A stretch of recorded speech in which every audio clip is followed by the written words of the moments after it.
Echinoderms do have a complete digestive system. It's a tubular gut. It's very simple. And it goes from the mouth to the throat to the stomach to the intestine to the rectum and the anus. Starfish can actually turn their stomachs outside their body and insert it into their prey like a clam. So echinoderms have a pretty big gut area. Their modes of feeding vary tremendously. The crinoids and some of the brittle stars are just filter feeders. The sea urchins are grazers. The sea cucumbers are deposit feeders. But the starfish are active hunters. And what you see there is this organ that they have, this structure that's called Aristotle's lantern. And if we look at it closely, it's located in the mouth. And at the center of the mouth, there are these 5 strong, ever-growing teeth. And that helps them scrape the algae off the rocks. Some of the sand dollars, they are suspension eaters, as are sea cucumbers. But like I said, some of the starfish are active hunters, and they'll attack other starfish or shellfish.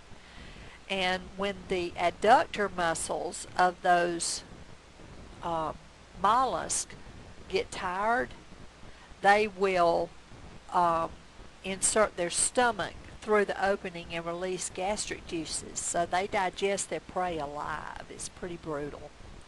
And some of the starfish are just detritivores. They use some of the bumps or spines on their surface to take in oxygen. They have a gill structure to take in oxygen, but it's overall a poorly developed respiratory system. They have an open and reduced circulatory system. They don't have a heart. They do have a central ring that you see in the diagram and the 5 radial vessels that go down each of the arms. And that water vascular system, it provides the water to operate those tube feet. And that opening there called the madreporite, that's where water goes in and out of their body. And it will move into that ring canal and then go down those rays through the radial canals to the tube feet. They have eye spots to detect light, but a very poorly developed nervous system. It's very simple. It's just a modified nerve net with some interconnected neurons. They don't have a brain. And the nerves radiate from the central rings around the mouth into each arm. And that's what coordinates their movements. As far as endocrine exocrine, they have 2 substances that are required for their reproductive cycle. One causes spawning. It's the shedding substance. The second inhibits shedding, and it's called shed-hibin. They have a very simple excretory system.